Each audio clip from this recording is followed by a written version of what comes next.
노을 나룻길에 바람 부는 날. 최순희.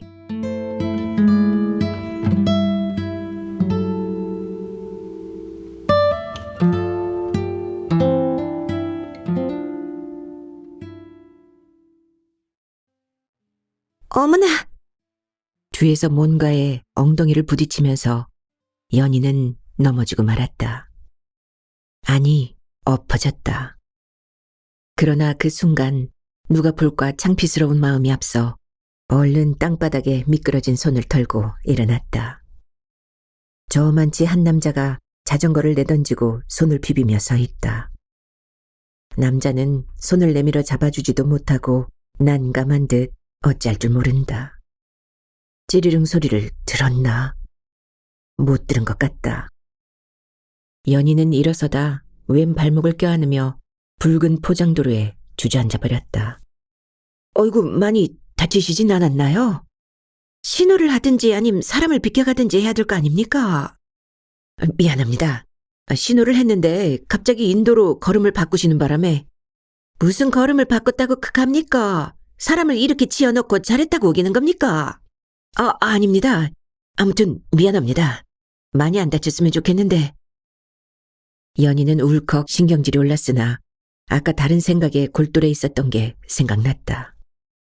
그리고 조금 전 앞쪽에서 오던 자전거가 자신을 비켜 인도로 가는 것을 보고 자신이 자전거 전용 도로를 걷고 있다는 것을 알고 인도로 걸음을 옮기려던 게 기억났다. 사고가 난 건 사실 연희 탓도 있던 것이다. 그녀는 바지를 털며 일어났다. 자전거가 천천히 달렸기에 다행이지 엉덩이가 얼얼하고 발목이 약간 시큰하다. 남자는 아직도 그 자세다. 사람들이 지나가며 눈길을 준다. 많이 아프시죠? 병원에 가십시다. 낯선 남자하고 병원을 가? 두 손바닥도 이치어 불구죽죽하다. 다행히 무릎은 괜찮은 것 같다. 남자는 머리에 쓴 헬멧과 선글라스를 벗으며 푹 한숨을 내쉬었다.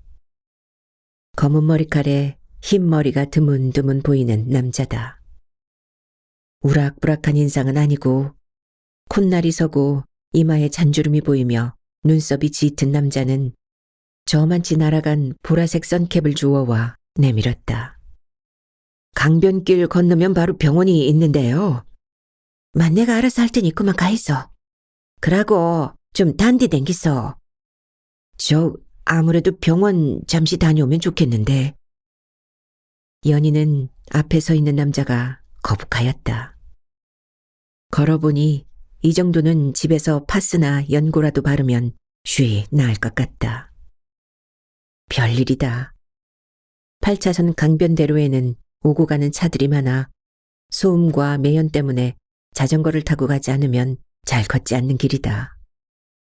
그러나 지금은 강변대로에 벚꽃이 피기 시작했다. 매화 피는 걸 시샘하듯 빨간 꽃망울들을 달고 있던 몸피 굵은 벚나무에서 벚꽃이 흐드러지게 피었다. 낙동강 하구뚝에서 강변대로 양쪽에 길게 이어진 구름꽃길을 산책하는 사람들이 부쩍 늘었고 낮에는 상춘객들도 찾았다. 그녀는 아침 저녁 꽃길을 걸었다. 바람이 불며 꽃비가 되어 도로가 주차된 차 위에 연분홍 꽃잎들이 수줍게 아롱진다. 남자가 호주머니를 뒤적이더니 메모지를 꺼내 급히 적어 건넸다. 여기 제 연락처를. 웬만하면 오늘 병원 가보시길 바랍니다. 남자는 그녀를 비켜서서 한참을 멀거니 서 있다. 연희가 말없이 자리를 뜨자 자전거를 일으켜 천천히 다대포 방향으로 끌고 갔다. 미안한 듯 다시 목례를 하였지만 그녀는 무시해버렸다. 재수가 웅붙었네. 만날 다니는 길에서 자전거에 부딪히다니. 저 남자는 눈을 어디다 두고서. 한나절 강가에는 여전히 꽃 분분하다. 며칠 후였다. 하단 오거리 한의원에서 치료를 받고 나오는데 누군가 그녀 앞을 우뚝 막아섰다.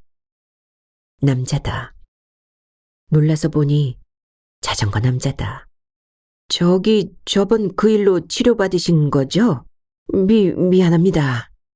아니, 그냥 발목이 조금 시큰거려서. 그랬다. 그 일 이후 왼쪽 발목이 좀 편치를 않아 한의원에서 오늘로 사흘째 침을 맞고 나오는 길이었다. 남자가 저만치 보이는 커피숍을 가리켰다. 연희는 더는 거절하지 못하고 커피숍으로 갔다. 그들은 아메리카노를 앞에 놓고 말이 없었다. 남자는 어디 다녀오는지 감색 양복에 회색 셔츠, 노타이 차림이다. 좀 걱정을 했습니다만 연락이 없기에 괜찮은 줄 알았어요. 운동도 못하시고. 내일부터 운동할라 하니 남 걱정하지 마이소. 남자는 허허 웃고는 서류 가방을 뒤적이더니 봉투 하나를 연희 앞으로 내밀었다. 미안해서 성의인이 받아주시면 좋겠습니다. 아니, 그쪽은 내가 꽃뱀으로 보입니까? 사람 잘못 봤습니다.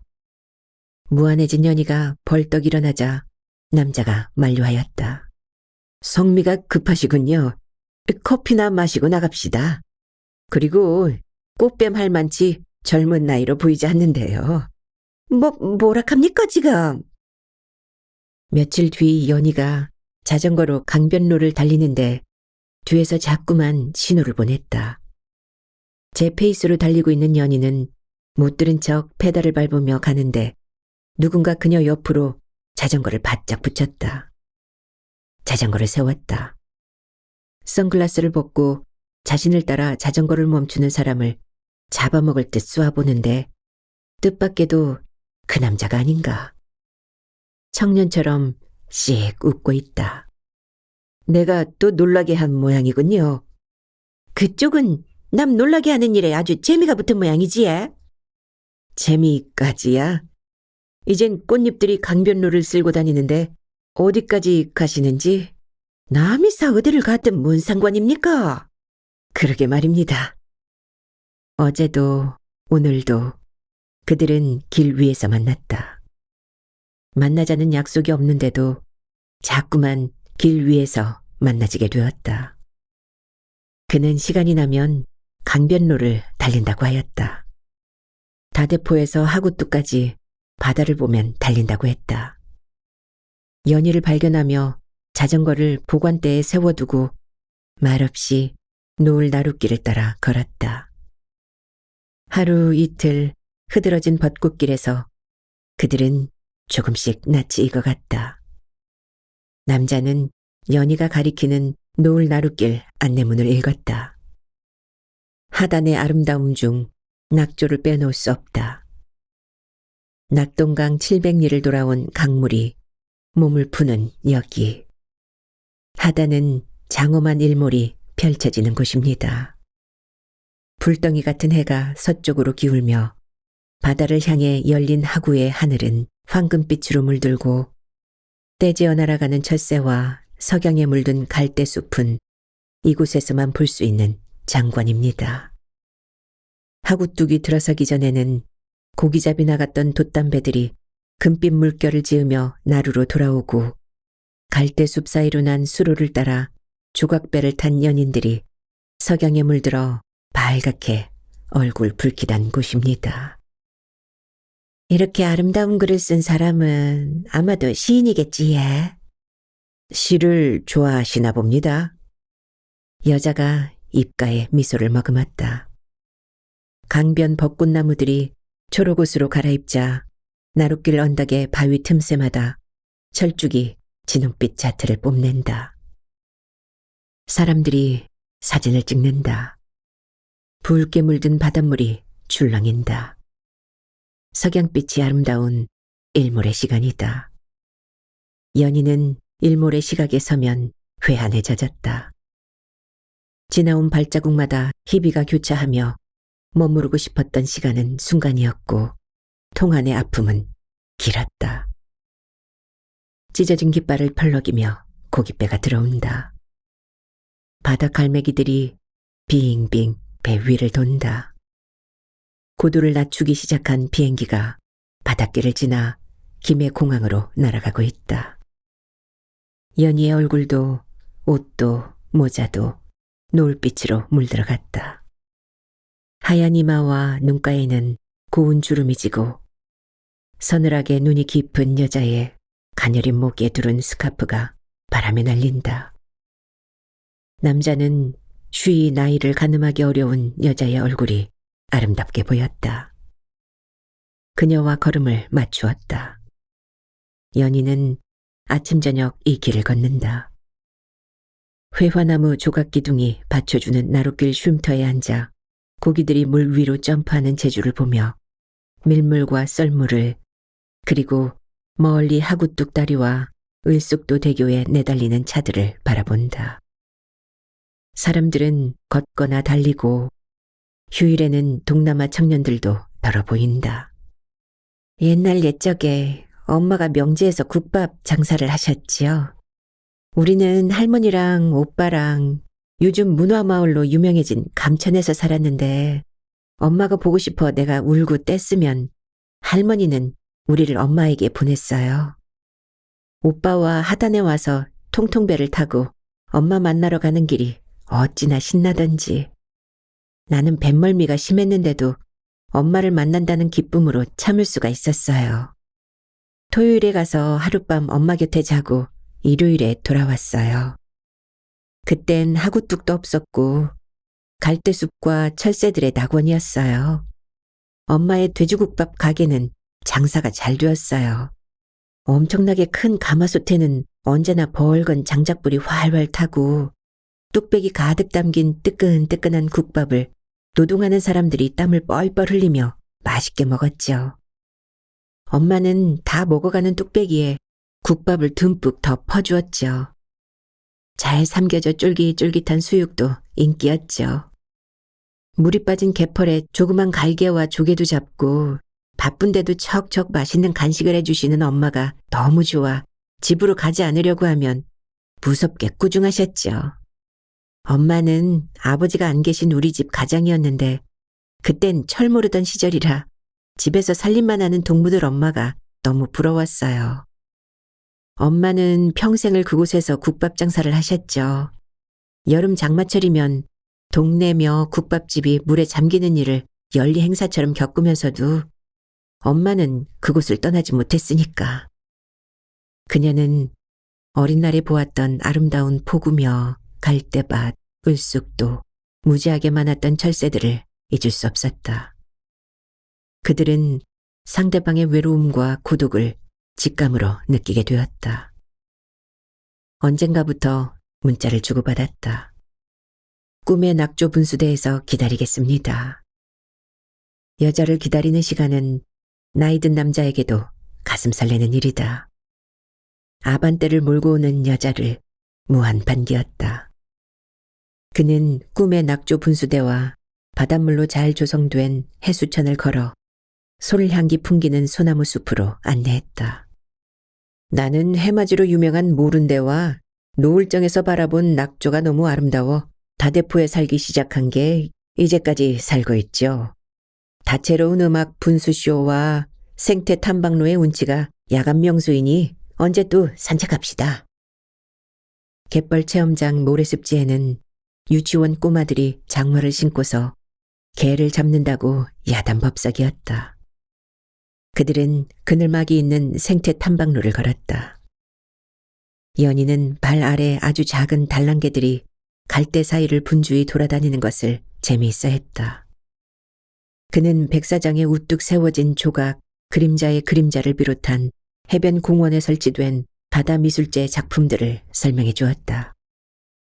연희는 자신이 노을 나룻길을 사랑하는 만치 이 남자는 이곳 다대 해변 공원을 사랑한다는 것을 느꼈다.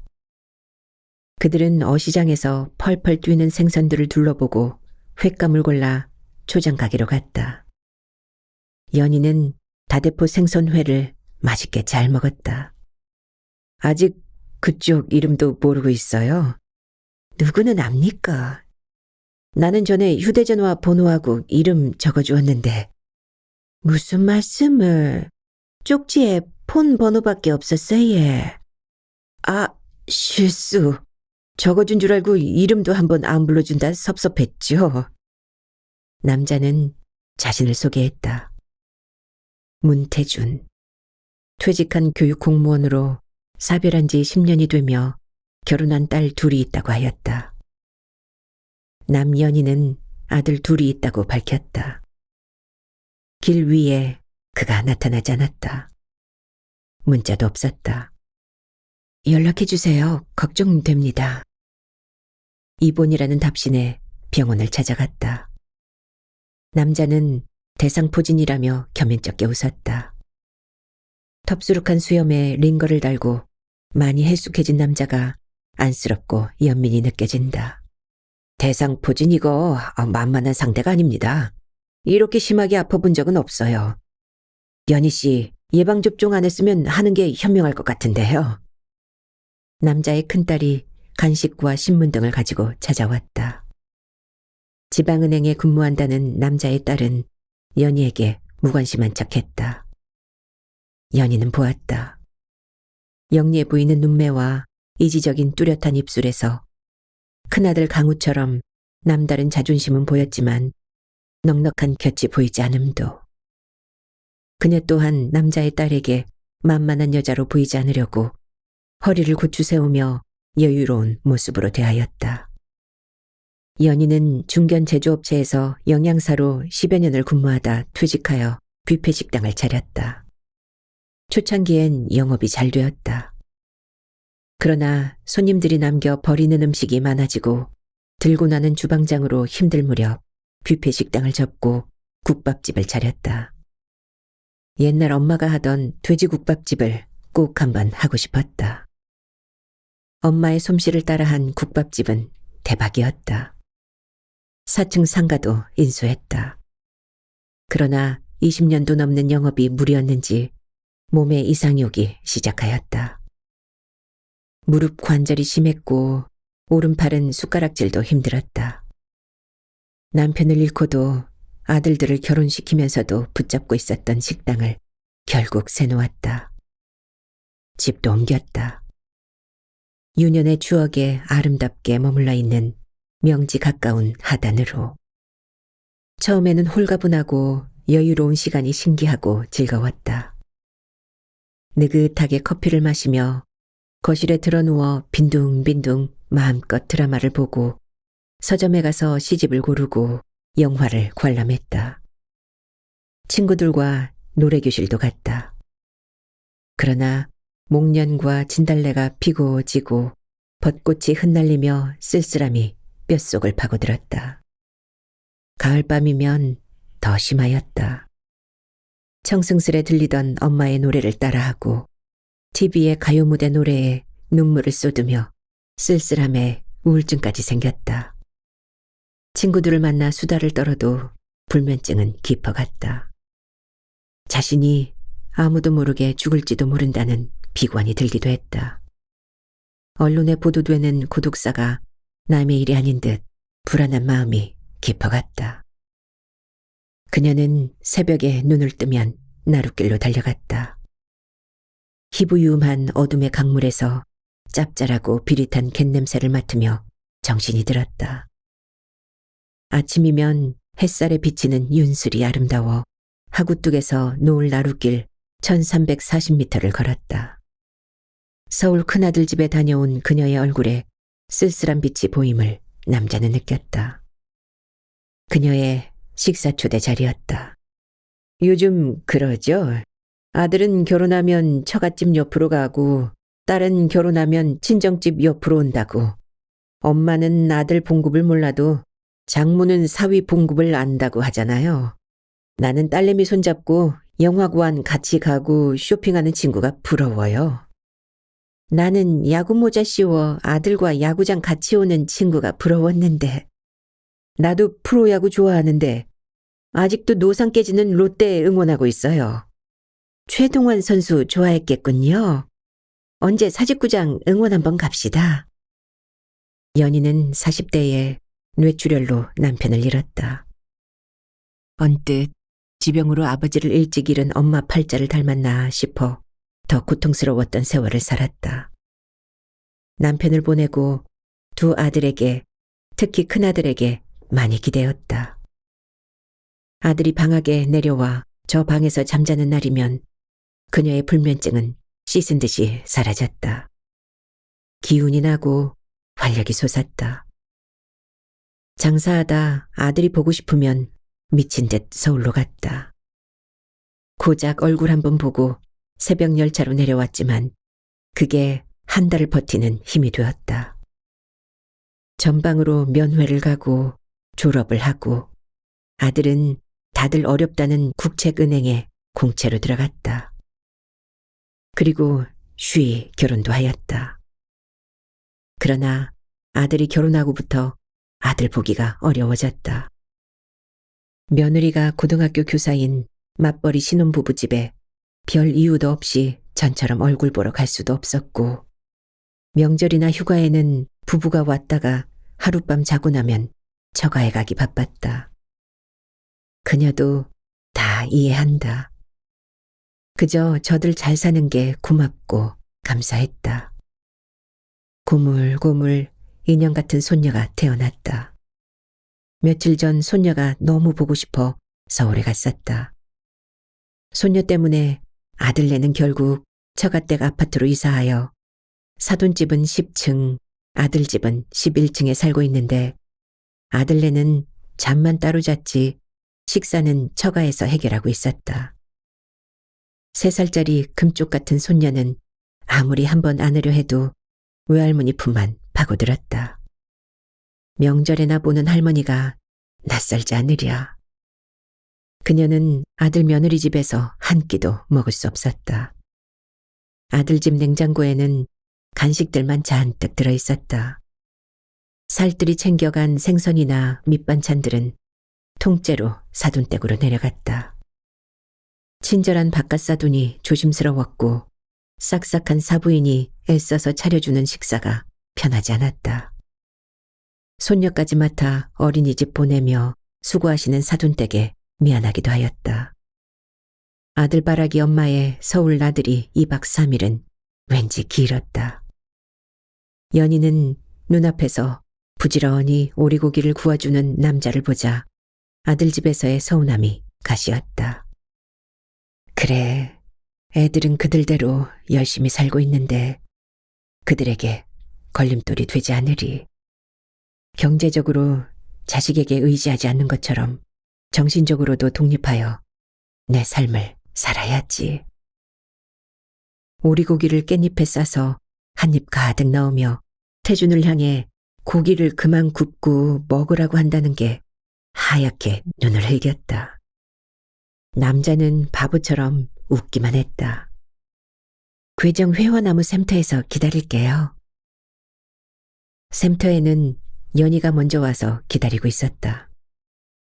태준은 샘터를 잘 몰랐다고 하였다. 태준 씨, 혹시 우리 사하 구목이 뭔지 아세요? 글쎄요. 새는 고니이며 나무는 저 회화나무거든요. 저기 저 큰 회화나무는 650년이나 된 연륜인데도 정말 아름다운 나무지요.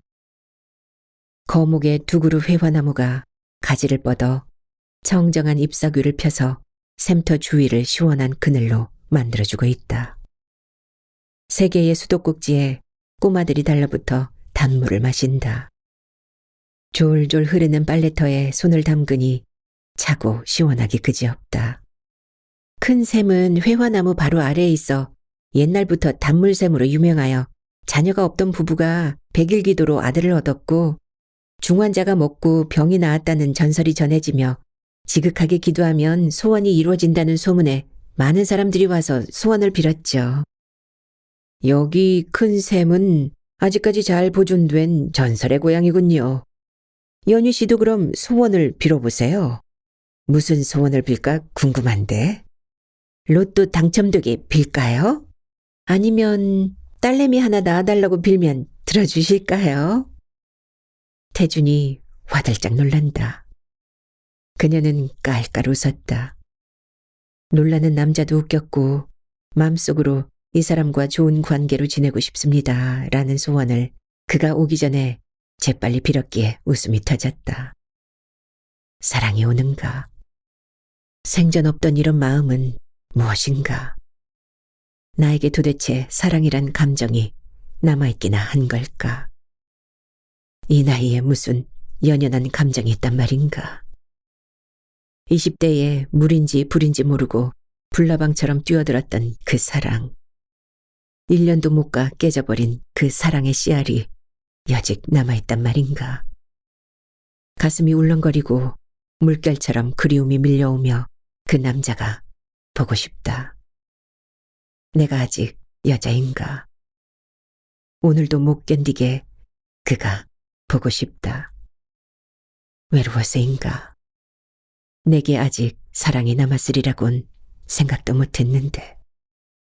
아, 그 누군가를 사랑하는 마음이 남아있더란 말인가? 벌써 다 꺼진 줄 알았는데 나는 아직도 그 지독한 사랑 한번 받고 싶어 사랑을 하는가? 이 애틋하고 눈물겨운 내 생의 마지막 사랑을 도대체 어쩌란 말인가? 나는 남편을 보내고 성녀로 살았지 않았나? 오직 2 아들의 어미로만 살았다. 그러나 아들들은 떠나갔다. 그들은 그들만의 안락한 보금자리를 만들었다. 가족이지만 내가 비집고 들어갈 자리가 없는 견고한 그들만의 성을 이루었다. 주위의 이목이 두려운가? 뒤통수가 부끄러운가? 언제 칭찬받으려고 살아온 내 삶이었나? 지나온 역경으로 자식에게 대우받으려 했던가?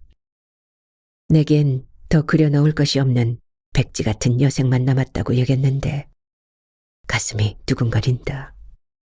이게 사랑이라면 지금 그 남자가 보고 싶다. 너무도 보고 싶다. 에덴공원 청마시비 앞에서 기다리겠어요. 연희는 에덴공원으로 향했다. 쿵쿵 가슴이 뛰어 걸음이 더디었다. 에덴공원에서 몸피 굵은 소나무와 굴밥나무, 떡갈나무, 팔손이 등 잡목들과 다람쥐와 새들이 산다. 군데군데 운동기구가 놓여있는 황토 마사길 산책길이 있고 아무도 눈여겨보아주지 않는 자랑스러운 부산 시민 헌장도 있다. 그곳에 오르면 오태균 음악비가 있고 아주 오래된 고전음악 솔바람 음악당이 있다. 호젓한 오솔길 한편에 청마 유치환 시비가 외롭게 서 있다. 그곳엔 언제나 소리 없는 아우성 영원한 노스탈자의 깃발이 나부낀다. 멈춘 듯 흐르는 흰 띠같이 펼쳐진 낙동강이 보인다. 한 바퀴, 2 바퀴, 3 바퀴, 사람들이 쳇바퀴 돌듯 산허리를 돌고 돈다. 바람 불어 우수수 낙엽지는 오솔길을 스웨터 입은 강아지도 따라 돈다. 연희는 청마의 시비 앞에서 정신을 가다듬었다. 가져간 깨끗한 수건으로 시비 깃발을 닦기 시작했다. 그녀의 영혼은 깨끗이 닦인 시비처럼 맑아졌다.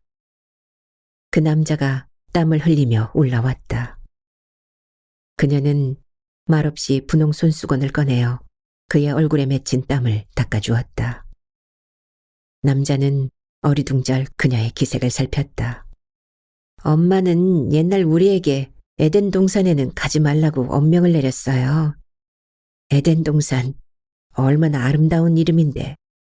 아담과 이브, 선악과 유혹, 뱀. 나는 에덴 동산에 너무 가고 싶어 안달이 났지만 오빠는 나를 데리고 가지 않았어요. 어머니가 왜 에덴 동산에 못 가게 하셨는지 처녀총각 연애지라는 소문해요. 훗날 친구와 이곳에 와보고 얼마나 실망했게 해요.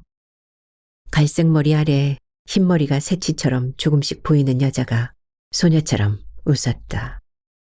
초등학교 시절 이웃 언니의 책을 하나 빌려 읽었는데 얼마나 감명 깊었던지요. 사랑하는 사람에게 보내는 절절한 연서였어요. 정운 정운 부르며 사랑하는 것은 사랑을 받는 이보다 행복하느니라.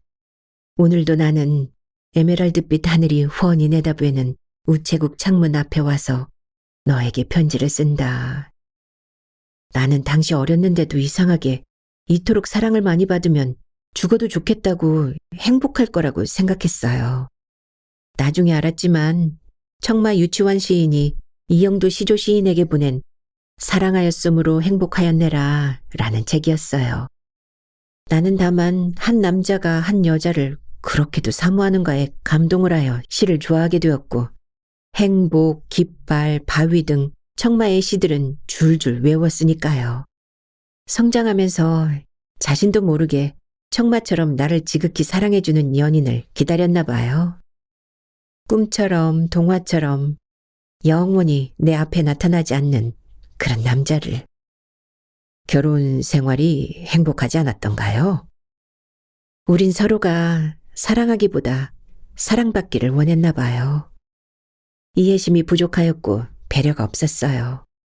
자루 재듯 내가 받은 만큼만 주는 마음이었으니 남편이 가고 애들을 공부시키고 결혼시키고 집 얻어주고 사랑과 물질을 끝없이 주어야 하는 부모 입장에 서고 보니 남편의 그늘이 아쉬웠고 철없이 인색하였던 나를 뉘우치게 되었죠. 지난 일은 다 후회하기 마련이죠. 특히 떠나고 없는 사람에 대해. 태준이 다가와 그녀의 눈물을 닦아주었다. 그녀는 쓰러지듯 남자의 품에 안겨버렸다. 태준은 그녀를 힘껏 껴안았다. 조용한 에덴 숲속에서 그들의 포옹은 오래 지속되었다. 이윽고 남자의 뜨거운 입술이 닿아도 그녀는 거부하지 않았다. 아, 이제는 주는 사랑을 하리라. 눈 감을 때 사랑하였으므로 행복하였노라고 말하고 싶어. 거제에서 조선 회사에 다니다 희망퇴직한 작은 아들이 집에 왔다. 며느리는 유치원 교사이다. 언뜻 모험심 같은 장난기가 발동하였다. 시우야, 엄마 너무 쓸쓸한데 재혼이나 해버릴까? 참 엄마도 다 늙어서 창피하게 무슨 재혼이야. 정 외로우면 우리 집에 와서 장모 대신 준수 좀 봐주던지. 저런 못난 놈. 네 어미는 여자가 아니더냐. 요즘 재혼했다 이혼도 잘한대. 재산 문제가 문제라고 하던데. 엄마 재혼하려면 상가 건물 우리한테 상속하고 하든지. 이 자식이 상가 상속 꿈도 꾸지 마라. 너희 생활비 보조도 연말까지다. 일자리 구하고 있다니까. 그러니 엄마 재혼 안 하면 되잖아. 괘씸하고 섭섭함이 목구멍까지 차올랐다. 재혼 내 마음에 달렸지 니들이 하라 말아야. 며칠 후 예고도 없이 그나들이 내려왔다. 하루에 12번 보아도 반가운 내 아들. 아들, 시장하지? 엄마가 퍼뜩 맛있는 저녁 차릴게. 열차에서 요기했어요. 그보다 시우한테 들었지만 저도 어머니 재혼 반대입니다. 왜 재혼 말이 나왔는지요? 왜 나오다니? 어머니, 지금 사람이 있어서 하는 말씀이지요? 연희는 말문이 막혔다. 이 자식이 어떻게 이럴 수 있을까? 아들들에게 진정 부끄럽기도 했지만 반발심이 솟구쳤다. 엄마는 조금 행복하면 안 되니? 나는 내내 이렇게 살다 죽으라고? 니들이 이러면 진짜로 확 저질러버린다. 너희들이 언제 엄마의 처지를, 바람의 언덕에 홀로 선 이 외로움을 생각이나 해보았어? 어머니 가시면 제가 무너질 것 같아요. 버틸 힘이 없어서. 어머니와 떨어져 대학 4년, 군대, 그리고 취업과 결혼까지 했어요. 그러나 어머니는 언제나 말뚝처럼 그 자리에서 저를 꽉 붙잡아주고 계셨거든요. 꼿꼿한 아들 강우가 말을 잇지 못하고 고개를 떨어뜨렸다. 어깨가 축 처져 있다. 못난 자식. 그녀는 베란다 창문으로 황제에서 발원하여 700리 먼 길을 흘러와 고된 몸을 누이인 강물을 바라보았다. 그렇지. 낙동강은 우리 민족의 젖줄이었지. 박모의 하늘이 낙동강에 내린다. 생의 마지막 사랑이 가슴 시리게 애달프다. 태주는 솔직히 재혼을 원했다. 큰딸이 친정으로 들어오겠다는 제안도, 두 집 아파트를 팔아 큰 평수로 가자는 합가 제안도 거절하였다. 자신이 불편해서 싫었다. 이젠 손자 손녀까지 유치원과 학교 보내느라 사위도 딸도 정말 바쁜 일상이다. 태주는 마트에서 장을 보거나 요리나 빨래를 하는 등의 집안일에는 아주 이력이 붙었다. 오전에 헬스장에 가고 일주일에 3번 오후 초등교 2곳에 방과 후 한자 수업을 하고 시간 나면 해변 공원을 걷고 강변로를 달린다. 밤에 TV나 책을 보고 인터넷 사이트를 돌아다녀도 눈만 아프고 결국 쓸쓸한 적막함 뿐이다. 어쩌다 추저녁에 새우잠을 자고 나면 뜬 눈으로 밤을 지새웠다. 10여 년 아내의 위암 투병으로 재산은 사는 아파트가 전부이나 그에게는 적지 않은 연금이 나왔다. 재혼 말은 딸이 꺼냈다. 하지만 딸은 너무 젊은 여자는 어머니라 못 불러 안 돼. 아이 딸린 여자도 외국 여자도 싫은데 하고 저 입맛대로 고른다. 자신의 나이를 생각하며 젊은 여자와 아이는 감당하기도 책임지기도 버겁다고 생각해왔다. 차는 아파트 몇 평. 재산에만 관심 있는 여자들로 인해 그간 중매는 사절이었는데 우연히 만난 여자 연희에게는 자신도 모르게 오롯이 마음이 기울었다. 아버지, 저번 아버지 문병 오셨던 분은요? 아니야. 그 사람은 재혼 의사가 없나 보더라. 놀러나 다니면 얼마 못 가요. 같이 살아야 아버지 적적하지 않고 식사는 챙겨야죠. 예사로 한 말인데 큰딸은 즉각 반대이다. 얼핏 본 연희가 저 맘에 들지 않아도 그렇지 딸이 좀 심하다 싶어 섭섭했다. 아버지 아파트까지 대출받아 학원을 차려 능코 뜰 새 없는 둘째 딸은 언니 말에 무조건 찬성하는 스타일이다. 강변로에도 나룻길에도 그녀가 나타나지 않았다. 자신과의 만남을 피하는 것인가. 전화도 문자도 받지 않았다. 쓸쓸하고 답답한 날들이 갔다. 그녀를 안고 싶은 마음뿐인데. 도란도란 마음을 나누며 긴 밤을 함께 보내고 싶은데 그녀를 놓칠까 겁이 난다. 친구로 곁에 있어준데도 감사할 게 아닌가. 그녀를 알고부터 그 적막함, 비애가 사라졌다. 지인들 모임에도 같이 가자고 했는데 내년 서유럽 여행도 약속하였는데 지난번 순천만 여행길에서 운전석 옆자리에 그녀가 앉아 같은 방향을 주시하는 것이 얼마나 큰 기쁨이었던가. 그러나 1박한 모텔에서의 하룻밤은 그들에게 새삼 인생의 슬픔과 세월의 무상함을 안겨주었다. 남자는 치료 중인 전립선 때문인지 오랜 금욕생활 때문인지 성기의 발기부전에 죽을 만치 부끄럽고 괴로웠으며 여자는 여성 호르몬과 체액이 말라버린 자신의 몸이 서러워 뜨거운 눈물을 흘렸다. 그들은 남녀의 지순한 사랑 행위가 젊은 날의 특권이었음을 깨달으며 측은지심으로 서로를 다독거리게 되었다. 그래, 노욕 같은 욕심을 버리자. 옆에만 있어주어도 행복이지. 이 나이에 무얼 더 원하리. 플라토닉 사랑이면 어떠리. 너무 가까우면 멀어진다고 했던가. 야구를, 여행을 즐기는 취미가 같으니 얼마나 다행이랴. 아, 언제까지라도 그녀를 지켜주고 아껴주고 싶다. 큰딸을 불렀다. 단호하게 말했다. 넌 이제부터 내 재혼 문제에 간섭하지 마라. 내 문제는 내가 알아서 한다.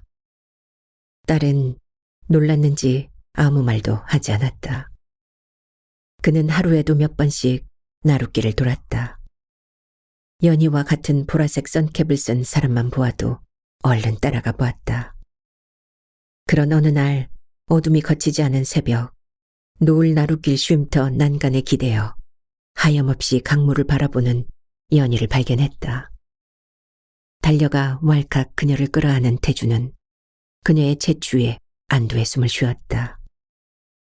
아주 해쓱해진 여인의 가녀린 어깨가 들썩였다. 그녀를 지켜줄 수 없는 먼 거리가 가슴을 미어지게 했다.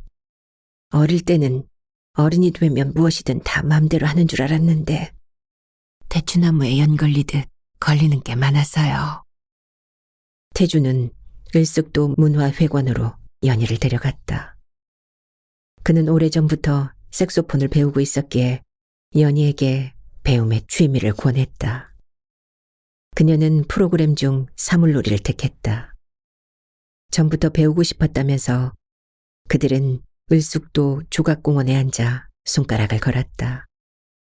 우리는 남겨진 시간 동안 후회 않는 사랑을 한다. 노을 나룻길과 해변 공원을 걷는 동행이 되리.